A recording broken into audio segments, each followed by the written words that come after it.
7. Ketidakberpihakan. 8. Perlakuan yang sama di hadapan hukum. Zona integritas. Alhamdulillah, bersyukur kepada Allah bahwa sudah mulai bergeliat tentang Jati ini. Mudah-mudahan pembangunan zona integritas menuju WBBM, wilayah birokrasi bersih melayani, bisa terwujud di Pengadilan Tinggi Agama Bandar Lampung. Amin. Tentu saya tidak akan panjang lebar tentang secara keseluruhan tentang zona integritas, tetapi harapan pada rapat yang lalu, tentu kita harus mulai dari sekarang, mulai dari diri kita sendiri, mulai dari hal yang paling terkecil. Yang pertama yaitu masalah pengendalian gratifikasi. Kita sedikit terkait dengan masalah pengendalian gratifikasi. Gratifikasi ini dulu memang tidak diatur dalam Undang-Undang Tipikor.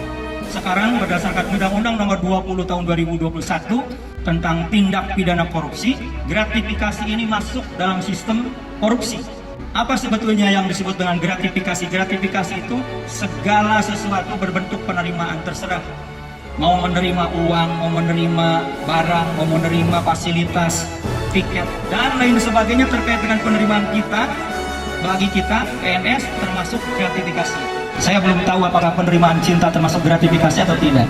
Mudah-mudahan sih harus juga gratifikasi kalau bisa dibuktikan. Kalau yang terkait dengan jabatan dan pelaksanaan tugas selaku PNS selalu aparatur negara, maka ini akan dinyatakan sebagai suap, dan orang yang melakukan suap ini ancamannya cukup berat, yaitu akan dipidana seumur hidup. Nah ini, jadi kalau bapak-bapak ingin nyoba di penjara, ya silahkan aja main gratifikasi, tapi jangan coba-coba, karena ini sudah banyak contohnya bahwa orang-orang yang melakukan, yang menerima gratifikasi, orang itu masuk penjara maksimal seumur hidup, minimal 4 tahun, minimalnya aja 4 tahun. Karena ini gratifikasi ini kaitan dengan pelayanan sama. Jadi kalau kita ingin betul-betul kita membangun zona integritas, jangankan level umpamanya 100.000, satpam menerima uang parkir pun ini kena. Makanya dulu kita pang-pang kalau di kantor-kantor di tingkat wilayah satu itu bahwa parkir gratis. Kenapa? Karena itu jadi temuan baru dalam level parkir, apalagi umpamanya di pelayanan terpadu satu pintu di PPSP. Kalau dulu kan ada area namanya area steril. Area steril itu memang tidak boleh orang bisa berhadapan secara langsung. Jadi hanya bisa di pelayanan terpadu satu pintu. Tetapi sebetulnya dalam kondisi saat ini tidak susah orang akan bisa berhubungan. Kenapa tidak susah? Karena walaupun di kantor ditutup, keluar kantor kan HP ada, di rumah juga HP ada. Sekarang ini canggih, oleh karena itu hanya satu sebetulnya tujuannya, yaitu integritas kita. Walaupun umpamanya ini terbuka, sebenarnya kalau kitanya punya integritas nggak mungkin mau, karena integritasnya kuat di kita, komitmen dan integritas untuk tidak mau menerima apapun, baik suap, sogok dan lain-lain. Karena itu akan berpengaruh kepada diri kita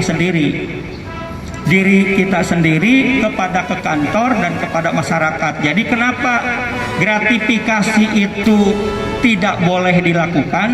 Karena kalau umpamanya pertama-tama orang itu iseng mau menerima, contohlah umpamanya di pelayanan mau menerima uang 10.000, 100.000, otomatis punya hubungan dekat dengan orang itu, dan dia akan mau, nanti itu akan ketagihan. Di samping itu akan merasa terikat dengan orang itu.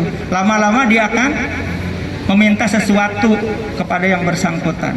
Inilah dampak jelek daripada kita menerima gratifikasi. Oleh karena itu, di dalam undang-undang itu, gratifikasi dimasukkan di dalam undang-undang tindak pidana korupsi dan diancam hukuman seumur hidup maksimalnya. Mudah-mudahan tentu kita semuanya menyadari hal ini dan kita berusaha sekuat tenaga, sekecil apapun bentuknya kita menghindar dari urusan-urusan masalah gratifikasi, sehingga kita bukan hanya selamat di dunia tetapi tentu insya Allah selamat di akhirat. Mudah-mudahan, amin ya Allah. Terima kasih atas perhatiannya, mohon maaf atas segala kekurangannya. Assalamualaikum warahmatullahi wabarakatuh.